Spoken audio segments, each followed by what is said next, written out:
Fala pessoal, professor Moisés Sky do Colégio Positivo Santa Maria, numa live de revisão com exercícios aí sobre as lives que vocês tiveram aí anteriormente. Vamos resolver exercícios aí tanto de termologia como também hidrostática, beleza? Então começando aí com o primeiro exercício, eu peguei do Hora de Estudo do volume 5, página 60, é o exercício número 5.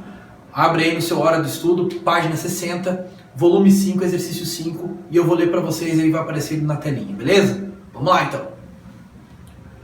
Um adestrador quer saber o peso de um elefante. Utilizando uma prensa hidráulica, consegue equilibrar o elefante sobre um pistão de 2.000 centímetros quadrados de área. Então vamos chamar de área 1, 2.000 centímetros quadrados. Legal. Exercendo uma força vertical F equivalente a 200 newtons, uma outra força F2 de 200 newtons, de cima para baixo sobre o outro pistão da prensa, né, cuja área é de 25 centímetros quadrados. Então uma área menor aí de 25 centímetros quadrados com uma força de 200 newtons. Calcule o peso do elefante. O peso nesse caso vai ser a força F1, porque peso é uma força, né?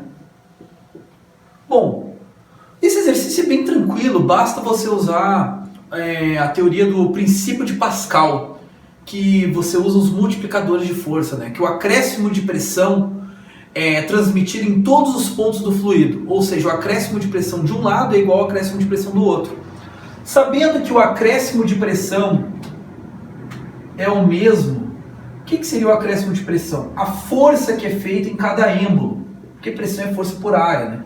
Então F1 sobre A1 e F2 sobre A2. Lembrando que eu quero o F1, que é a força que o elefante está fazendo sobre o pistão, que é o seu próprio peso. Lembra que peso é em newtons. Vamos lá então, vamos achar o peso. Eu só vou trocar F1 por P. A1 ele deu 2.000 centímetros quadrados. 2.000. Vou até colocar a unidade para mostrar para vocês aqui uma coisa. F2 ele também deu, que é a força no êmbolo menor, 200 newtons. E a área 2, que é a área menor, de 25 centímetros quadrados. Por que eu posso deixar centímetros quadrados? Porque eu posso simplificar aqui. Ó. E agora é continha de matemática básica. 200 dividido por 25 dá 8. Então P sobre 2.000 é igual a 8. Ou seja, passa multiplicando 8 vezes 2.000, 2.000 vezes 8, vai ficar 16.000 newtons. Esse é o peso do elefante. Se ele pedisse a massa, você ia dividir somente por 10, o 16.000, e você ia achar 1.600 kg. Mas ele pediu um peso, peso é uma força, então é 16.000 newtons. Beleza? Próximo exercício agora de revisão. Esse aí foi de princípio de Pascal. Agora o próximo exercício do volume 5 também, da página 63, é o exercício 16. E eu vou ler para vocês aí. Ele é um exercício que tem a ver com o teorema de Arquimedes, o empuxo. Beleza? Vamos nessa. Um estudante deseja determinar o volume de um objeto com formato irregular. Vou dar o quadro aqui já para deixar para o próximo exercício. Começar de novo. Um estudante deseja determinar o volume de um objeto com formato irregular. Para tanto, ele determina sua massa de 250 gramas, a massa do objeto. Chamar de massa do corpo, utilizando uma balança. Depois disso, ele prende o objeto em um dinamômetro. O dinamômetro é um medidor de forças, né? Lembra que o dinamômetro ele mede a força do corpo que está em contato com ele, geralmente a força de tração. E o coloca em um recipiente com água. Opa, interessante isso.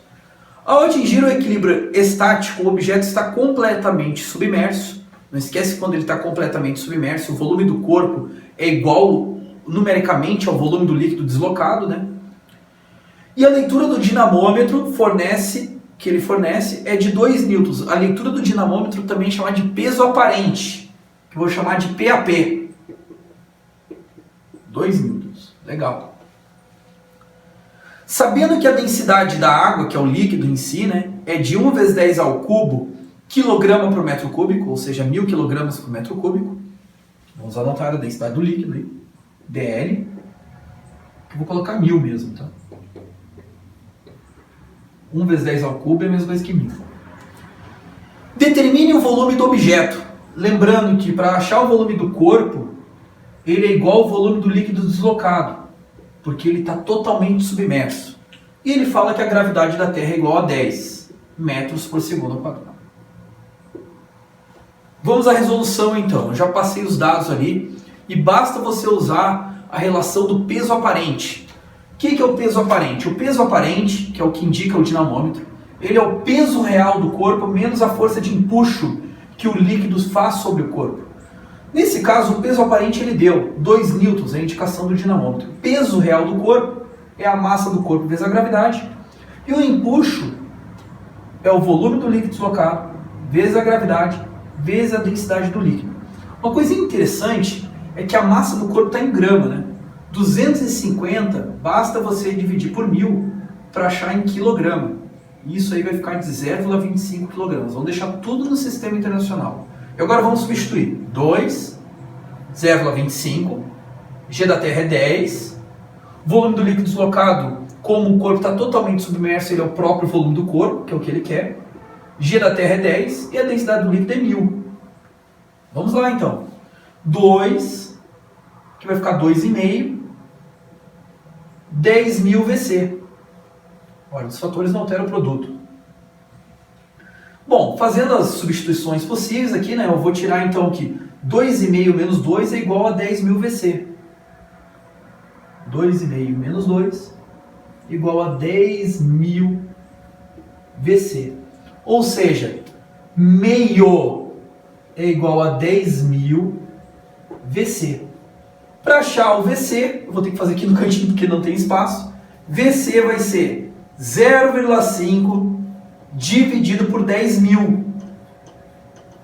Agora a notação científica. VC, o que é meio? 5 vezes 10 na menos 1. E o que é 10 na... 10.000 é 10 na quarta. Mesma base, numa divisão, subtrai os expoentes. Menos 1 com menos 4 vai ficar menos 5. Então está aí a resposta no sistema internacional de 5 vezes 10 na menos 5 metros cúbicos. Esse é o volume do corpo, ou seja, o volume do líquido deslocado, porque ele está totalmente submerso, essa é a regra. Beleza? Vamos para o próximo exercício, agora os exercícios são de termometria, isso já é no próximo volume, o volume 6. Então, continuando agora, a nossa aula vai para a termometria no volume 6, tá? E o exercício da hora de estudo está na página 31, é o exercício 6, não é um exercício teórico sobre termometria. Vamos lá, então. Um termômetro está a temperatura ambiente. O que ocorre com o termômetro quando ele é introduzido em um líquido com temperatura superior à do ambiente? Bom, isso é bem tranquilo, vou responder já direto para vocês. O que vai acontecer? Se está uma temperatura menor, foi colocado num líquido com temperatura maior, o que acontece? O líquido vai diminuir sua temperatura, mas ele vai aumentar. Então ele vai aumentar a temperatura dele, já sabemos disso. Porque mais tarde eles vão tender ao equilíbrio térmico, a famosa lei zero da termodinâmica. Então ele vai aumentar a temperatura dele. Se aumentar a temperatura dele, tem uma energia que está relacionada a essa temperatura e também a quantidade de partículas. Nós chamamos de energia interna de um corpo. Como a energia interna é diretamente proporcional ao grau de agitação das partículas, esse grau de agitação das partículas está relacionado à temperatura, ela também aumenta. Então só pode ser a letra C. Não tem outra resposta aí. Muito fácil esse exercício. Vamos para o próximo. Nesse mesmo volume 6, na página 32, exercício 15 da hora de estudo, agora um exercício com cálculo de termometria. Vamos lá então. O verão de 1994 foi particularmente quente nos Estados Unidos da América. A diferença entre a máxima temperatura de verão e a mínima do inverno anterior foi de 60 graus Celsius. Pode ver que ele deu a diferença, então ele deu a variação, hein? Em Celsius, não a própria escala. Cuidado! Qual o valor dessa diferença na escala Fahrenheit? Então ele quer a variação de temperatura na escala Fahrenheit. Quando ele pedir variação ou diferença, que é a mesma coisa, a fórmula é mais fácil do que o normal. Você basta dividir a variação de Celsius para 5 com a variação de Fahrenheit está para 9. Variação de Celsius é 60, ele deu no exercício. E a variação de Fahrenheit é o que eu quero. Sobre 9. 60 dividido por 5 dá 12. E eu vou passar o 9 multiplicando. Logo, 12 vezes 9, 108 graus Fahrenheit. Essa é a resposta. Um exercício do ITA aí, ó, tranquilinho, para o cara não ratear na hora da prova. Só pode ser a letra D. E com isso terminamos a nossa revisão de exercícios aí para o segundo ano do ensino médio. Valeu!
Então, continuando agora, a nossa aula vai para termometria no volume 6, tá? E o exercício da hora de estudo está na página 31, é o exercício 6, não é um exercício teórico sobre termometria. Vamos lá, então. Um termômetro está a temperatura ambiente. O que ocorre com o termômetro quando ele é introduzido em um líquido com temperatura superior à do ambiente? Bom, isso é bem tranquilo, vou responder já direto para vocês. O que vai acontecer? Se está uma temperatura menor e foi colocado num líquido com temperatura maior, o que acontece? O líquido vai diminuir sua temperatura, mas ele vai aumentar. Então ele vai aumentar a temperatura dele, já sabemos disso. Porque mais tarde eles vão tender ao equilíbrio térmico, a famosa lei zero da termodinâmica. Então ele vai aumentar a temperatura dele. Se aumentar a temperatura dele, tem uma energia que está relacionada a essa temperatura e também a quantidade de partículas. Nós chamamos de energia interna de um corpo. Como a energia interna é diretamente proporcional ao grau de agitação das partículas, esse grau de agitação das partículas está relacionado à temperatura, ela também aumenta. Então só pode ser a letra C, não tem outra resposta aí. Muito fácil esse exercício. Vamos para o próximo. Nesse mesmo volume 6, na página 32, exercício 15 da hora de estudo, agora um exercício com cálculo de termometria. Vamos lá então. O verão de 1994 foi particularmente quente nos Estados Unidos da América. A diferença entre a máxima temperatura de verão e a mínima do inverno anterior foi de 60 graus Celsius. Pode ver que ele deu a diferença, então ele deu a variação, hein? Em Celsius, não a própria escala. Cuidado! Qual o valor dessa diferença na escala Fahrenheit? Então ele quer a variação de temperatura na escala Fahrenheit. Quando ele pedir variação ou diferença, que é a mesma coisa, a fórmula é mais fácil do que o normal. Você basta dividir a variação de Celsius para 5, como a variação de Fahrenheit está para 9. A variação de Celsius é 60, ele deu no exercício. E a variação de Fahrenheit é o que eu quero. Sobre 9. 60 dividido por 5 dá 12. E eu vou passar o 9 multiplicando. Logo, 12 vezes 9, 108 graus Fahrenheit. Essa é a resposta. Um exercício do ITA aí, ó, tranquilinho, para o cara não ratear na hora da prova. Só pode ser a letra D. E com isso terminamos a nossa revisão de exercícios aí para o segundo ano do ensino médio. Valeu!